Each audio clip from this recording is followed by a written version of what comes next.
Imagine everything you thought about ancient wisdom being outdated was wrong. Imagine discovering that the solutions to your deepest struggles, the answers to questions you've been asking silently at night, were already revealed 400 years ago. In a dusty desert where no skyscrapers touched the sky and no internet linked people's hearts, words were spoken that would outlive empires, revolutions, and entire civilizations. But here's the shocking part: those same words feel even more alive today than they did back then.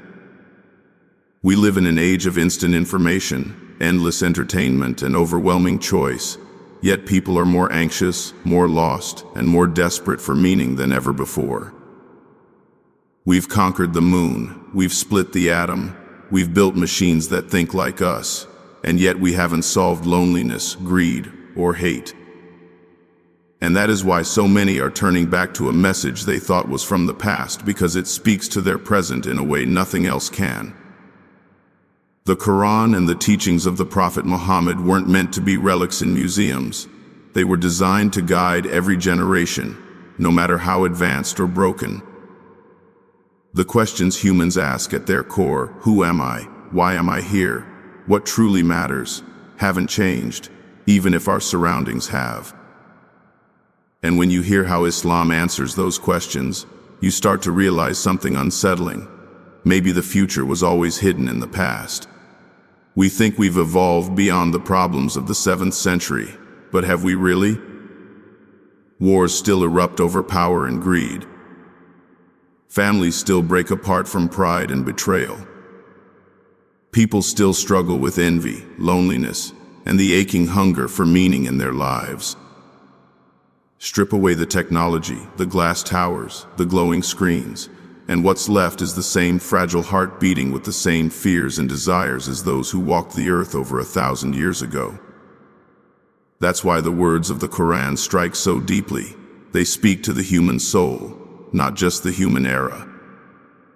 When it says, "Surely in the remembrance of God do hearts find rest," it's not just talking about people who lived in tents under desert stars. It's talking about you scrolling at 2 a.m., overwhelmed and restless, desperate for peace in the chaos of your own thoughts. The struggles that haunted them haunt us too, only dressed in modern clothes. And maybe that's the most humbling realization of all. For all our progress, the human condition hasn't changed, and that's exactly why Islam's wisdom feels like it was written for right now. There's something unsettling about living in a world where everyone is free to define what's right and wrong for themselves. At first, it sounds liberating: no one telling you what to do, no rules holding you back. But look closer, and you realize it creates chaos. What one person calls freedom, another calls harm. What one culture celebrates, another condemns. We've replaced universal truths with shifting trends, and people are left confused, always second-guessing if they're living the right way. Today's right might be tomorrow's wrong, and what was condemned last year might be glorified next week. But Islam cut through this confusion with something radical: unchanging principles given by the one who created human beings and knows what's good for them. Honesty is always good, even if it costs you. Oppression is always evil, even if the world cheers it on. Life is always sacred, no matter where it's lived. These aren't up for debate, they aren't revised every decade, and they don't bow to trends. When you anchor yourself to something unchanging, you find stability in the middle of a storm. And in a time where people feel like they're drowning in conflicting messages, this clarity feels like oxygen. Imagine waking up every day knowing that your moral compass doesn't depend on social media algorithms, political agendas, or the approval of strangers. It depends on the Creator who never changes and never misguides. That's the gift Islam offers, and it's why so many who feel lost today are searching for something timeless rather than something new. But clarity in morals is only part of what people crave, because even when we know what's right, life feels overwhelming. Modern life is louder than it's ever been. Our pockets vibrate with notifications, our minds race with endless comparisons, and we're constantly told we're not enough, not successful enough, not attractive enough, not happy enough. Anxiety has become the background noise of our lives, and we keep searching for silence in all the wrong places. We scroll, we binge, we chase fleeting pleasures, but the emptiness always returns. 1400 years ago, in a world without electricity or smartphones, the Prophet Muhammad taught something revolutionary. True peace doesn't come from having less noise around you. It comes from having more remembrance of God within you. The daily prayers in Islam are not random rituals. They are 5 sacred pauses, 5 moments where the world stops and you step out of chaos into clarity. When you bow your head, your heart whispers what your mouth sometimes can't. Help me, guide me, forgive me. And somehow, that act of surrender doesn't weaken you, it strengthens you. In a culture where everyone is exhausted from pretending they have it all together, admitting you need God is the most freeing thing you can do. That's why Islam's rhythm feels almost prophetic for modern times. It forces you to pause when the world wants you to rush. It calls you inward when everything outside pulls you outward. And it reminds you, over and over again, that peace isn't found in escaping life, it's found in remembering the one who gave it to you. Revenge feels good in the moment. When someone hurts us, every part of us screams to hurt them back. We replay the insult, the betrayal, the injustice over and over in our minds, imagining what we could say or do to make them feel what we felt. The world encourages this, movies glorify revenge, social media thrives on call-outs and public shaming, and even friends sometimes cheer us on when we seek payback. But Islam offers a different path, one that feels almost impossible yet deeply liberating. Forgiveness, even when you have the power to punish. The Prophet Muhammad endured insults, violence, and betrayal, yet when he finally stood in victory over the very people who tried to kill him, he forgave them. He didn't humiliate them, didn't seek vengeance, he set them free. Forgiveness in Islam isn't weakness, it's strength of the highest order, because it means conquering your ego instead of someone else's. And forgiveness doesn't erase justice, it simply frees your heart from the prison of anger while still allowing accountability to exist. In a time where grudges can last for years and families are torn apart over pride, the act of forgiving can be revolutionary. It heals you more than it heals the person you forgive, because it allows you to move forward without carrying the heavy weight of hatred on your back. This is not about pretending nothing happened, it's about choosing peace over poison. And in today's culture of outrage, where we're constantly pushed to react, forgive, and retaliate instantly, the ability to pause, breathe, and forgive is nothing short of life-saving. Forgiveness doesn't mean forgetting. It means refusing to let someone's wrong define the rest of your life. Islam teaches that God Himself forgives again and again, no matter how many times we fail. And when you truly understand that, it becomes impossible not to extend at least a fraction of that mercy to others. But forgiveness alone doesn't heal a society drowning in inequality and greed. Look around, billions suffer in poverty while others live in unimaginable excess. Wealth is hoarded, not shared. Generosity is praised in words but forgotten in practice. Islam's answer was never just personal charity, it was a system, a built-in obligation called zakat. 2.5% of your wealth given yearly to those in need, not as pity, but as purification. It purifies the wealth of the giver and uplifts the dignity of the receiver. Imagine if just this one principle were applied globally. If the richest among us regularly gave from what they hoard, poverty as we know it could vanish overnight. This isn't hypothetical. History recorded times when zakat was implemented so effectively in Muslim lands that there were no poor people left to receive it. That's not a utopian dream, it's a reality that actually happened. And beyond zakat, Islam encouraged voluntary charity, kindness, and generosity so deeply that even smiling at someone was considered charity. This attitude turns giving from a burden into a joy, from an obligation into an honor. In a time when inequality fuels resentment and division, Islam's approach doesn't just feed the hungry, it restores human dignity, reminding both the rich and the poor that everything ultimately belongs to God, and what you give away never truly leaves you. It returns in ways you can't imagine. Modern philanthropy often feels like branding names on buildings, tax write-offs, photo ops, but Islamic charity is quiet, sincere, and transformative. It isn't just about fixing poverty, it's about healing hearts, building unity, and reminding us all that wealth isn't measured by what you keep, but by what you give. We live in a world obsessed with outcomes.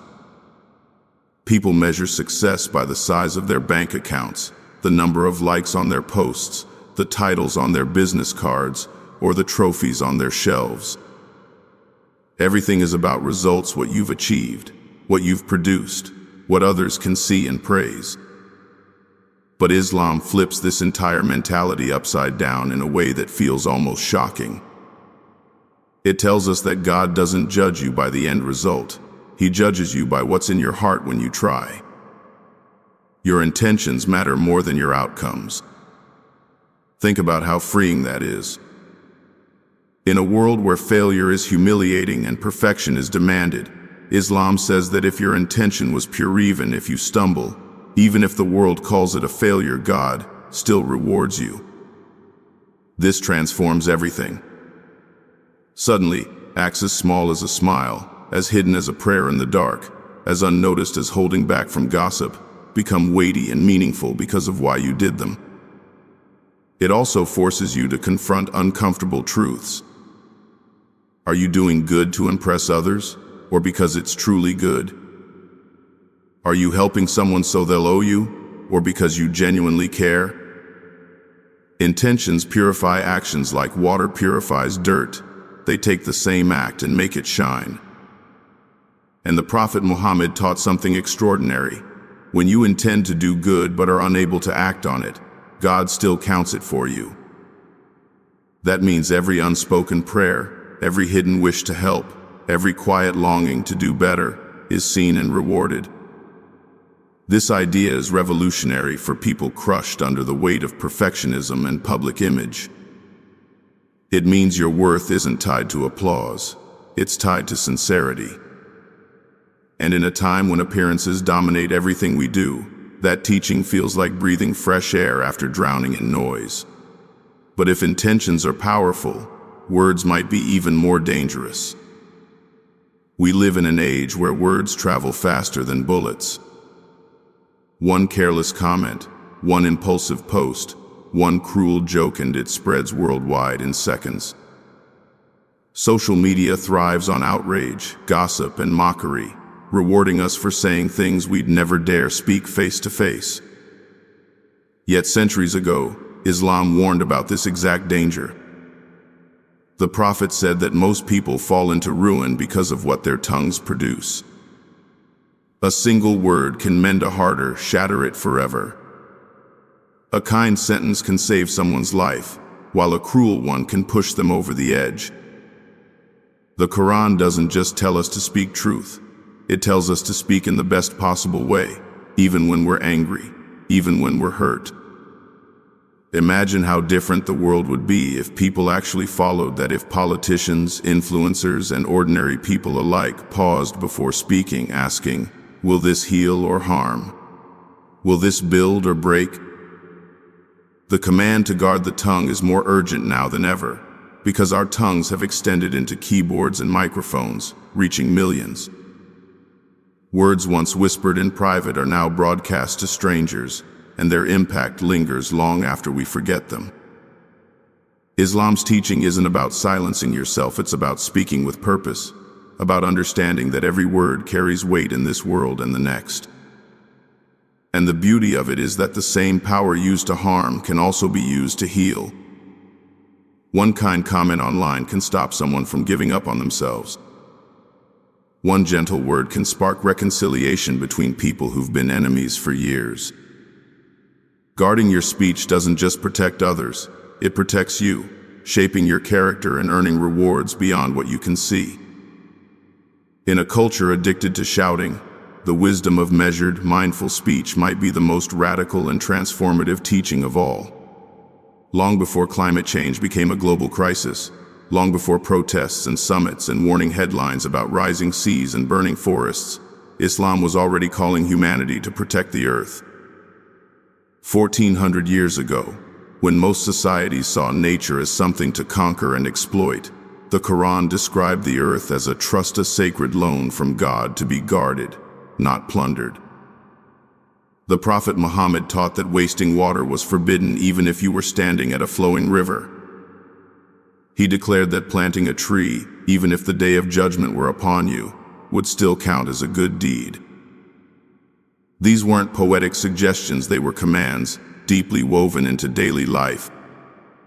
And think about how advanced that idea was. In an era where no one imagined factories polluting skies or plastic choking oceans, Islam was already shaping a worldview that placed humans as caretakers, not owners, of creation. Fast forward to now, and the relevance is almost chilling. We face mass extinctions, poisoned air, and collapsing ecosystems, all because we treated the planet as disposable. Islam's call feels prophetic.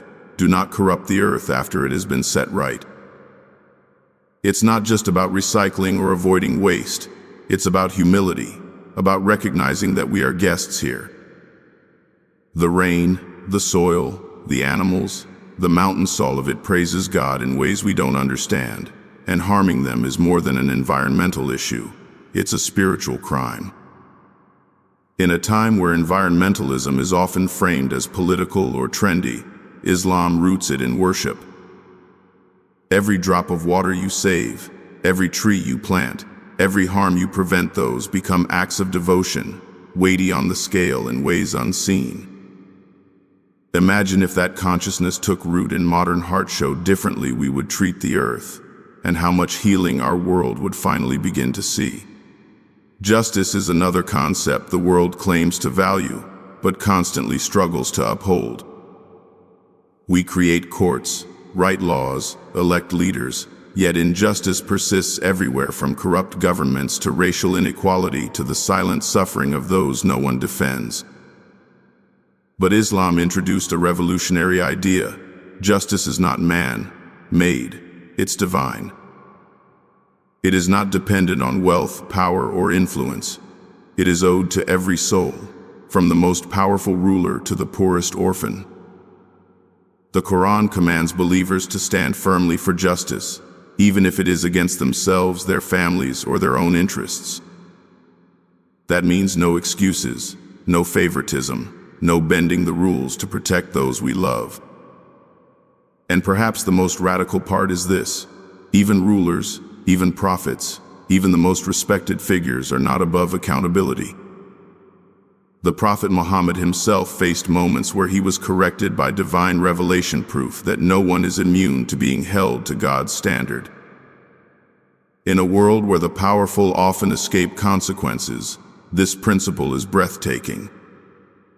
It gives hope to the oppressed, knowing that ultimate justice will always arrive, if not in this life, then in the next. It warns the oppressor that no secret is hidden, no crime forgotten, no harm unrecorded. And it redefines what justice even means. It's not revenge, it's balance. It's restoring what was broken, protecting the weak, and ensuring fairness when no one else will. Imagine if leaders, judges, and everyday people lived by this principle, not swayed by public opinion, not blinded by loyalty, but rooted in truth. How many wars could be prevented? How many lives could be saved? How many hearts could be healed if people knew they would answer not just to human courts, but to God Himself? In a world where so many cry out for justice but find none, Islam's promise of divine accountability remains one of its most urgent, comforting, and relevant teachings. Critics often point to Islam and claim it oppresses women, using selective images and stories to paint an entire faith as restrictive. But if we strip away the noise and go back to the source, the reality is startlingly different. 1400 years ago, in a time when women in much of the world were treated as property, Islam revealed verses that gave them inheritance rights, financial independence, and legal standing in marriage and divorce. This wasn't just unusual, it was revolutionary. Women could own businesses, earn their own money, keep their earnings separate from their husbands, and refuse marriages they didn't want. They could seek knowledge, debate scholars, and even lead armies if capable. One of the Prophet Muhammad's own wives, Khadijah, was a successful merchant whose support was vital to the earliest days of Islam. Another wife, Aisha, became one of the most influential scholars in Islamic history, narrating thousands of prophetic traditions and shaping Islamic law for centuries. While other societies silenced women, Islam elevated their voices. Over time, culture, not the religion itself, introduced barriers and misconceptions. People confused patriarchal customs with divine commands and blamed Islam for injustices that Islam actually forbade. When the Quran spoke of modesty, it spoke to both men and women. When it spoke of honor, it demanded honor for both genders equally. The Prophet himself taught that the best of men are those who are best to their women. These teachings weren't relics. They remain relevant because the world still struggles with gender inequality. Women still fight for fair pay, safety, respect, and dignity, proving that Islam's original message is not outdated. It's waiting to be rediscovered in its pure form. When people truly understand this history, the narrative shifts not from oppression to freedom, but from misconception to clarity, and that shift has the power to heal generations of misunderstanding. In a world of endless indulgence, where every desire can be satisfied instantly with a click, swipe, or tap, self-control feels almost impossible. We are surrounded by food, entertainment, and distractions every second of the day, yet still hungry for something deeper. Islam's practice of fasting speaks directly to this emptiness, not by adding more, but by teaching us to embrace less. During Ramadan, Muslims abstain from food, drink, and other physical needs from sunrise to sunset. On the surface, it looks like deprivation, but in reality, it's liberation. By choosing to refrain from what is normally allowed, you train your soul to resist what is forbidden. You learn gratitude for simple blessings you once ignored: a glass of water, a piece of bread, a deep breath at sunset. But the benefits of fasting go beyond spirituality. Modern science now confirms what Islam taught centuries ago. Intermittent fasting improves health, resets metabolism, reduces inflammation, and even sharpens the mind. Yet fasting in Islam isn't about weight loss or detox, it's about empathy and discipline. When your stomach aches with hunger, you understand the pain of the poor in a way words alone could never teach. And when you break your fast surrounded by family, friends, and community, you rediscover the joy of togetherness, a joy money can't buy. The Prophet Muhammad said that God loves the smell of a fasting person's breath more than the scent of musk, because what matters isn't appearance, but sacrifice. In a culture addicted to more food, more pleasure, more consumption, fasting is radical. It's a protest against the ego, a statement that says, I am not a slave to my desires. And when the fast ends, you don't just return to eating, you return transformed, grateful, humble, and closer to God. Tribalism has always been one of humanity's deepest flaws. We divide ourselves by race, nationality, language, and status, convinced that some invisible boundary makes us superior to those on the other side. 1400 years ago, this division was brutal. Tribes waged wars over bloodlines, enslaved outsiders, and measured worth by ancestry. Into this fractured world came a message so radical it shook entire societies. No Arab is superior to a non-Arab, no white over black, no rich over poor except by piety and character. The Prophet Muhammad declared that all humanity descends from the same origin, all equally servants before God. This teaching shattered centuries of arrogance in a single sentence. And though the world today looks different with global borders and modern nations, the divisions remain eerily familiar. Racism still poisons hearts.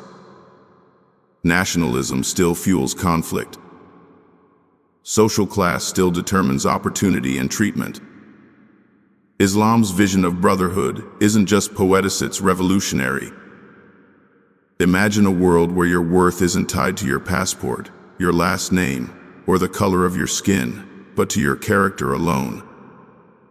That vision exists in Islam, not as an unattainable dream, but as a command.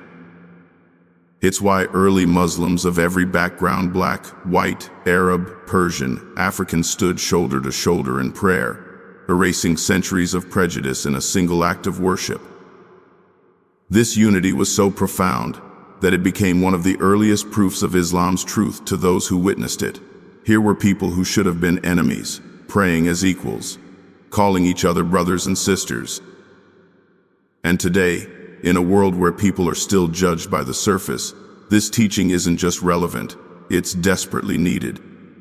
But unity alone isn't enough if we live in extremes. Look around at modern life, and you'll see imbalance everywhere. Some people chase wealth so hard they sacrifice family and health. Others reject ambition entirely, drowning in apathy. Some overindulge in pleasure until they're numb. Others isolate themselves in rigid asceticism, cutting off from the world. Islam doesn't glorify either extreme. It calls itself the middle path, a way of balance that refuses to glorify excess or celebrate deprivation. The Prophet Muhammad warned against burning out, even in acts of worship. He advised moderation in prayer, in fasting, in generosity, in daily life. It's a reminder that God doesn't want us to destroy ourselves in the name of devotion, nor to drown ourselves in comfort. The middle path is harder than either extreme, because it demands constant awareness, checking yourself when you slip too far one way or the other. And this principle applies beyond religion. It's the key to mental health, to relationships, to work-life balance, to almost every part of modern living. Think of how many people today are exhausted from the hustle culture, chasing endless goals yet never satisfied. Or those who retreat from responsibility entirely, numbing themselves with distractions because life feels overwhelming. Islam's middle path cuts through both illusions. Don't abandon the world, but don't worship it either. Use what you have, enjoy blessings without arrogance, and never forget the one who gave them to you.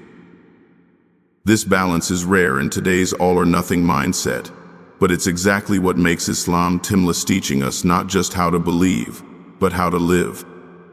We live in a world that has more material abundance than any generation before us, yet people have never felt more empty. We have access to luxuries and comforts that kings and queens of the past could never dream of. Instant entertainment, food delivered in minutes, endless shopping at our fingertips. Yet depression, anxiety, and a gnawing sense of purposelessness are at an all-time high. People are surrounded by things, but starving for meaning. This is where Islam's wisdom cuts through the noise with a reminder that feels almost like a secret everyone's been searching for. Material wealth will never fill the void in your soul. The Quran says that hearts find peace only in the remembrance of God, not in possessions, not in status, not in fleeting pleasures. We spend our lives chasing the next promotion, the next purchase, the next experience, believing happiness is just one more achievement away. But every time we get there, the joy fades, and we're left chasing again. Islam doesn't demonize wealth or success, it simply reframes them. They're tools, not goals. Blessings, not gods. When your heart attaches to them, they enslave you. When your heart stays attached to God, they serve you. And this mindset changes everything. Suddenly, gratitude replaces greed. Contentment replaces envy. You realize that true richness isn't measured by what you own, but by how little you need to feel whole. In a time where advertising convinces us that happiness is always one purchase away, Islam's reminder is radical. You already have enough, if you have faith. But knowing this truth isn't enough. Living by it requires something deeper, something Islam calls taqwa, or God consciousness. This is more than just belief. It's a constant awareness that God is watching, even when no one else is. In today's world, we act differently when we know we're being watched. Cameras in stores deter theft. Social media makes us curate every move for approval. But what happens when no one's looking, when you could lie, cheat, or harm without consequence? That's where taqwa transforms a person. It plants an inner compass that guides you to do what's right, not because you'll be caught, but because you know God sees even what's hidden. This awareness turns private moments into acts of integrity, choosing honesty when a lie would benefit you, resisting temptation when no one would find out, helping someone without needing credit.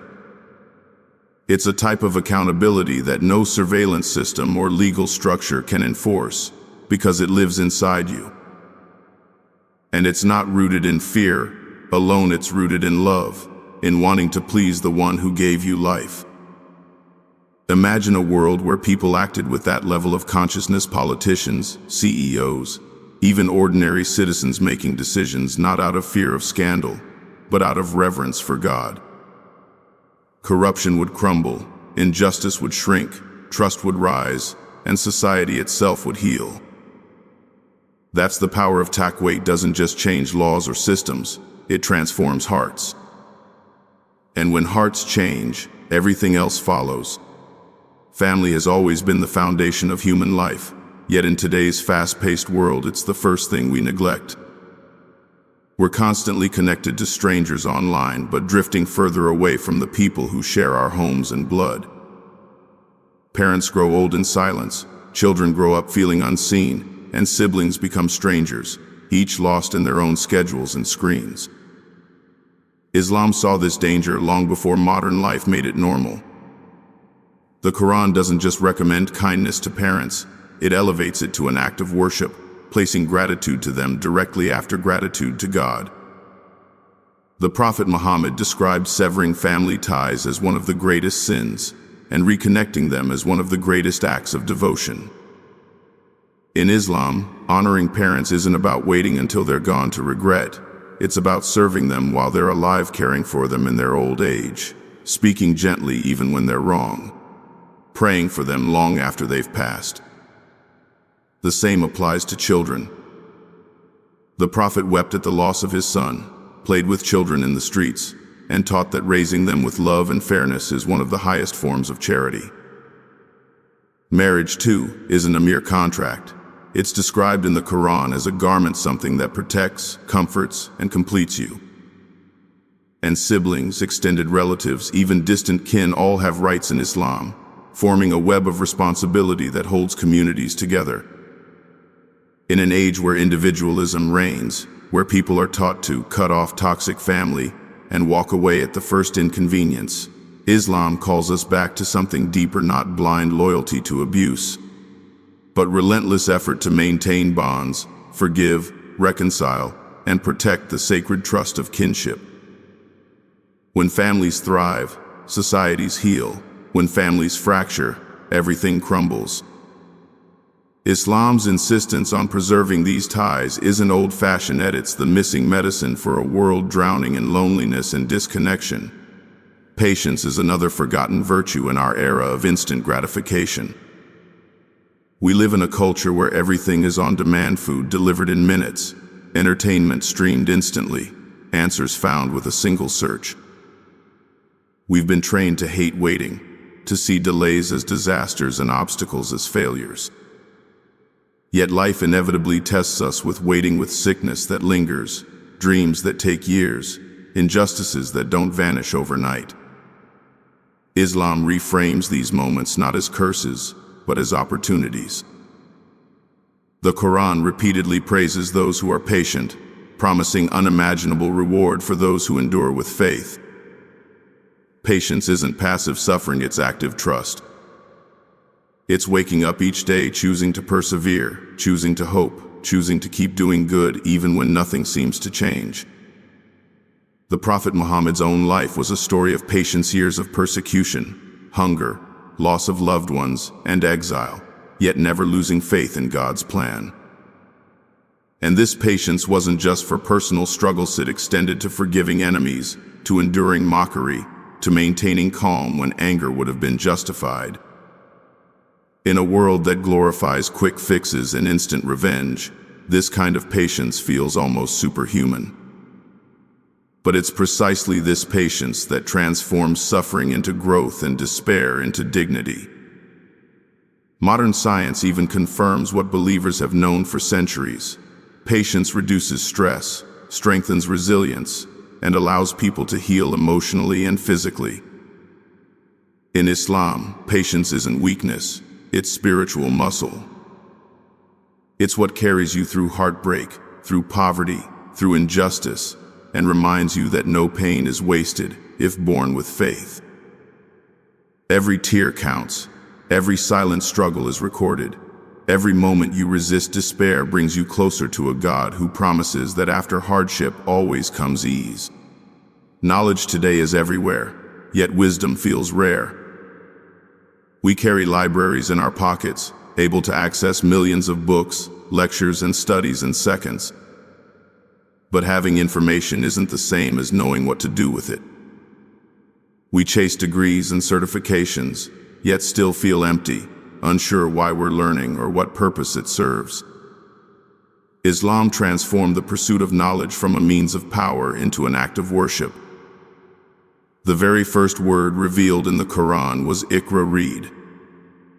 That command didn't just spark literacy, it sparked a civilization that valued learning as a form of devotion. Seeking knowledge wasn't limited to scholars or clerics.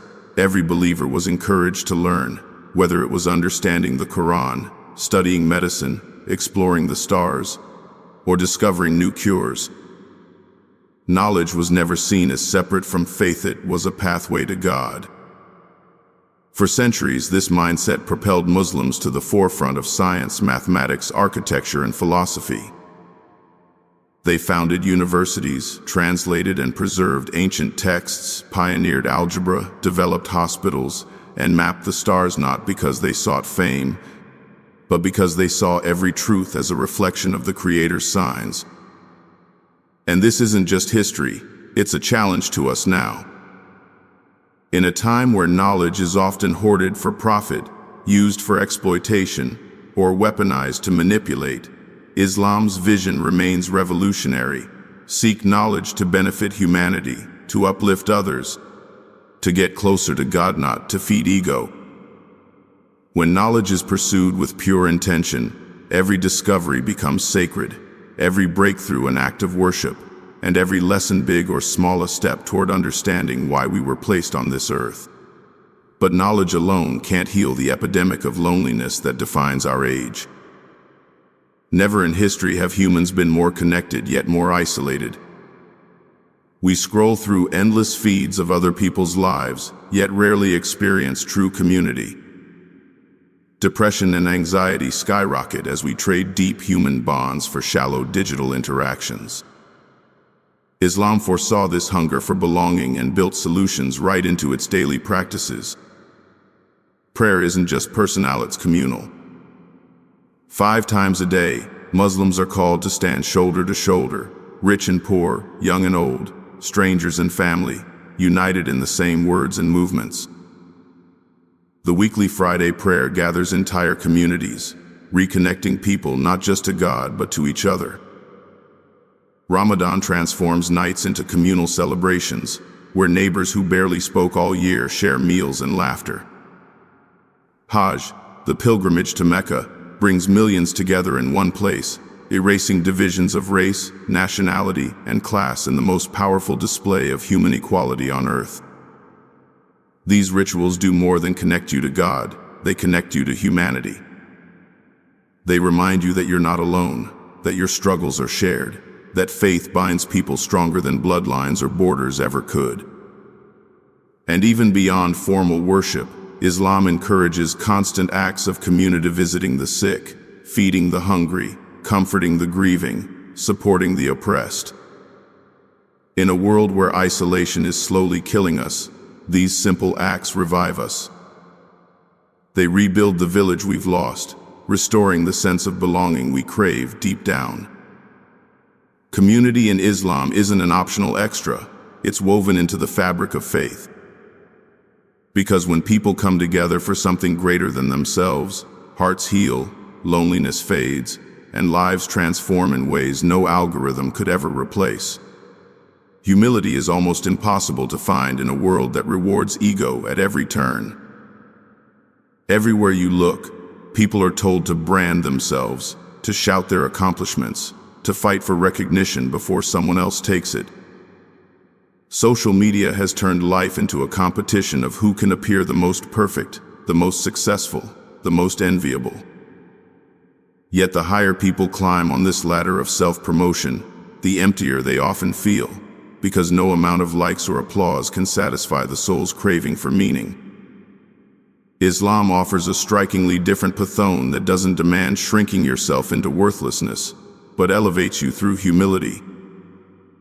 The Quran and the Prophet Muhammad repeatedly taught that true greatness belongs not to those who exalt themselves, but to those who serve others. The greatest figures in Islamic history, from prophets to scholars to saints, were known for their humility, not their arrogance. The Prophet himself, despite being the leader of an entire community, mended his own clothes, sat among the poor, and ate simple meals on the floor. He reminded people that all human beings come from dust and will return to dust, and that arrogance, even the weight of a mustard seed, could shut the gates of paradise. This teaching is radical in today's culture because it asks us to measure ourselves not by followers, titles, or wealth, but by character. Humility doesn't mean ignoring your worth. It means knowing your worth without needing to broadcast it. It means recognizing that every gift you have, talent, health, intelligence, opportunities, a trust from God, not a personal crown to flaunt. And the paradox is this: the more humble you become, the more at peace you feel, because you're no longer enslaved to the endless race for validation. In a world drowning in ego, humility might be the most liberating act of all. But what about those who feel they've fallen too far? Those who believe humility isn't enough because they're already broken beyond repair. In every generation, countless people have carried the weight of guilt, convinced that their mistakes define them forever. They avoid faith, not because they reject God, but because they believe God has already rejected them. Islam demolishes this despair with a message so tender and shocking it feels almost too good to be true. No matter how many sins you've committed, no matter how far you've strayed, God's mercy is always greater. The Quran speaks directly to the brokenhearted. Do not despair of the mercy of God. Indeed, God forgives all sins. It doesn't say some sins, or only small ones, it says all. The Prophet Muhammad described God's mercy as surpassing even a mother's love for her child, a mercy that runs toward you the moment you turn back, no matter how many times you've fallen before. This teaching isn't abstract. It transforms lives. It tells the addict that they are not defined by their addiction. It tells the person haunted by past mistakes that their story isn't over. It tells every soul who feels unworthy that God is closer than they imagine, waiting not with condemnation, but with forgiveness. And in a world that cancels people for a single wrong step, Islam's invitation to redemption feels revolutionary. It says your worst chapter can become the prelude to your greatest transformation. All it takes is turning back with sincerity, because God never tires of forgiving, even when we tire of asking. That hope, the chance to begin again, to rise from the ashes of our own mistakes, is what keeps countless hearts alive, no matter how heavy their past may be. Modern life has done everything it can to hide death. Hospitals tuck it away behind sterile walls, funerals are quiet and brief, and our culture does everything possible to distract us from the one truth no one can escape. One day we will leave this world. We scroll, we consume, we entertain ourselves endlessly, pretending death won't come, yet deep down it lingers in the back of every human mind. Islam doesn't shy away from death. It confronts it, not to terrify us, but to wake us up. The Prophet Muhammad advised remembering death often, calling it the destroyer of pleasures, not because life's joys are bad, but because when we remember they're temporary, we finally understand what truly matters. When you know your time here is limited, grudges lose their grip. Pride feels pointless. Every small kindness suddenly carries eternal weight. In Islam, death isn't the end, it's the doorway to a greater reality. This perspective transforms how believers live, turning every moment into an opportunity, every hardship into a test with meaning, every blessing into something to be grateful for before it slips away. And in a world terrified of aging and desperate to cling to youth, Islam offers peace. You were never meant to stay here forever, but you were always meant for something greater. Preparing for death doesn't mean abandoning life. It means living it fully, with purpose and without regret, knowing you will one day answer for what you've done. It's a reminder that the real tragedy isn't dying. The real tragedy is living without ever asking why. And what makes this even more profound is how much of what the Prophet foretold is unfolding before our very eyes. 1400 years ago, in a world without satellites or social media, he spoke of signs that would appear near the end of time: moral decay becoming widespread, greed consuming societies, people building towering structures while neglecting their souls, communication traveling instantly across the globe, and leaders being chosen not for integrity but for wealth and status. At the time, these prophecies sounded impossible. How could the desert tribes of Arabia imagine a world so connected, so fast, so morally inverted? Yet here we are, living in it.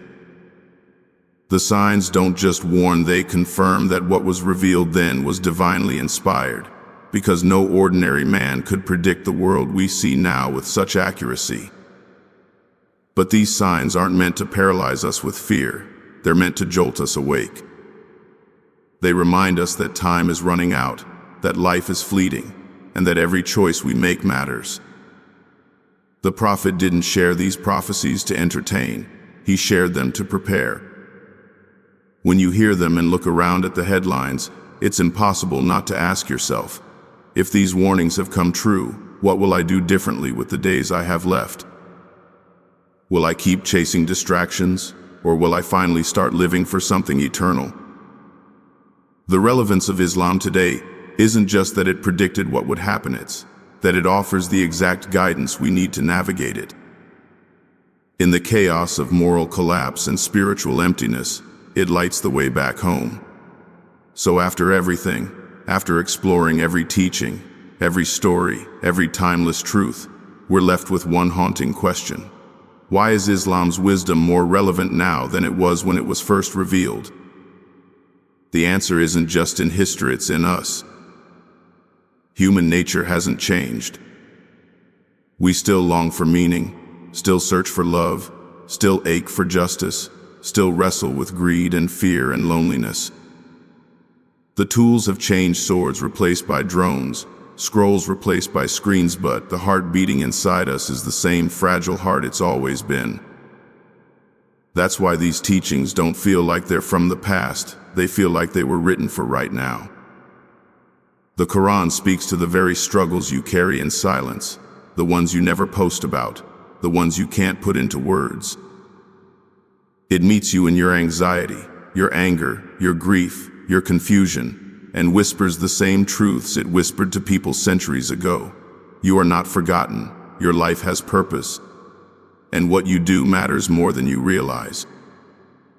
And when you look around at the chaos of today, families fractured, morals blurred, inequality rampant, mental health crises everywhere, it becomes clear that technology hasn't healed us. It's only amplified what was already broken. Islam doesn't ignore those wounds, it heals them at the root. It doesn't offer shallow comfort or temporary fixes, it offers transformation. But here's the part most people miss. These teachings aren't just for them. They're for you. They're for the sleepless nights when you wonder if you're enough. They're for the quiet moments when success feels hollow. They're for the guilt you hide, the mistakes you carry, the dreams you're afraid to say out loud. They're for the days when you question your worth, when you question life itself. Every verse, every prayer, every reminder was sent not to restrict you, but to set you free, to free you from chasing illusions, from drowning in comparison, from living without purpose. Islam's wisdom is a map, not a chain. A guide back to yourself and back to the one who made you. And maybe the real question isn't, why is it still relevant? But why did we ever think it stopped being relevant in the first place? You could spend your whole life searching for meaning in places that will never give it: money, fame, approval, distractions. Or you could stop running and listen to the call that's been echoing through time since the desert sands first heard it. A call to justice. A call to mercy. A call to peace. A call to God. 1400 years later, the world is finally starting to realize what believers have known all along. The answers we're desperate for aren't new, they've been here the whole time. The question is, are we ready to hear them? So here we are, at the end of this journey, through time, through deserts and empires, through revelations whispered in the stillness of night and lessons that have outlived every kingdom that tried to silence them. We began with a question that seemed simple. How could wisdom revealed over 14 centuries ago speak to a world of satellites, skyscrapers, and smartphones? But with every chapter, with every teaching, with every reminder, the answer became clearer, because human hearts have never changed. The same fears, the same hopes, the same questions that kept people awake at night then are the very ones that haunt us now. We may live in an age of artificial intelligence, but the ache for meaning, the hunger for connection, the longing for peace, those are as human as they've ever been. Look at what we uncovered. A faith that anchored morality when the world was fractured, that gave women dignity when they were buried alive, that commanded forgiveness when revenge was the norm, and that turned charity into a force capable of erasing poverty itself. A faith that saw the earth not as a resource to plunder, but as a trust to protect. That saw justice not as a human invention, but as a divine command. A faith that taught balance over extremes, purpose over emptiness, patience over despair, and humility over arrogance. Every lesson we explored wasn't just history, it was a mirror held up to our present moment, revealing how desperately we still need them. Think about the crises we face today. Environmental collapse, rising inequality, broken families, endless wars, anxiety and depression spreading faster than any virus. We have technology our ancestors could never dream of, yet we feel more disconnected than ever. We've built machines that can think, but we've forgotten how to feel. We've conquered space, but not the emptiness inside ourselves. And in this chaos, Islam's wisdom doesn't just whisper, it roars with relevance. It says, you were never meant to wander aimlessly. You were created with purpose. You were entrusted with this earth. You were called to serve, to love, to forgive, to seek, to rise again and again, no matter how many times you've fallen. This is the part that silences even the loudest skeptics. The teachings of Islam don't age. They don't belong to one people or one era. They are living truths, adaptable yet unchanging, capable of guiding a shepherd in the desert and a CEO in a glass tower, a teenager lost in a maze of social media, and an elder searching for peace at life's end. 1400 years later, the Quran still asks the same haunting questions. Will you not reflect? Will you not see? Will you not turn back? And every soul, no matter where they stand, feels the weight of those questions deep within. But the closing isn't just about history or philosophy, it's personal. It's about you. About the moments you've spent silently wondering why nothing feels enough. About the nights you've stared at the ceiling asking, what is all this for? About the guilt you carry from mistakes you thought defined you, and the hope you barely admit you still hold. Islam speaks directly into that silence. It tells you that you are not broken beyond repair, that every tear you've shed has been seen, that every prayer, even the ones you didn't know how to say, has been heard. It reminds you that life is temporary, but mercy is eternal, that your worth isn't measured by likes or wealth or titles, but by sincerity and effort, that no matter how far you've drifted, the way back is only one heartfelt turn away. And maybe that's what makes this wisdom more urgent than ever. The world is louder now. Distractions scream from every direction, pulling us away from what matters most. We're told to look everywhere but inward, to chase everything but peace, to run endlessly but never ask where we're going. Islam pauses that chaos. It tells you to breathe, to remember, to return. It doesn't promise a life free from hardship, but it promises that every hardship has meaning. It doesn't guarantee wealth or fame, but it guarantees something far greater, the chance to live with purpose and die with peace, knowing you ran toward something eternal. So where does that leave us? At a crossroads, the same one every generation before us has faced. Will we keep chasing what's hollow, or will we answer the call that's been echoing for centuries? The call to live with justice, to love with mercy, to walk humbly, to care for this earth, to forgive when it's hardest, to rise every time we fall, and ultimately, to return to the one who placed us here, not by accident, but with intention. 1400 years ago, a man stood in the desert and delivered a message that changed the world.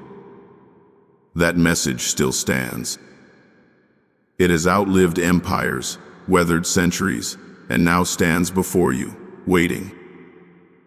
The question is not whether it is still relevant. The question is whether we are ready to listen, whether we are brave enough to stop running, to silence the noise, to hear the truth that has been calling us home all along. Because the answers we seek are not somewhere new. They've been here, unchanging, waiting for us to finally return.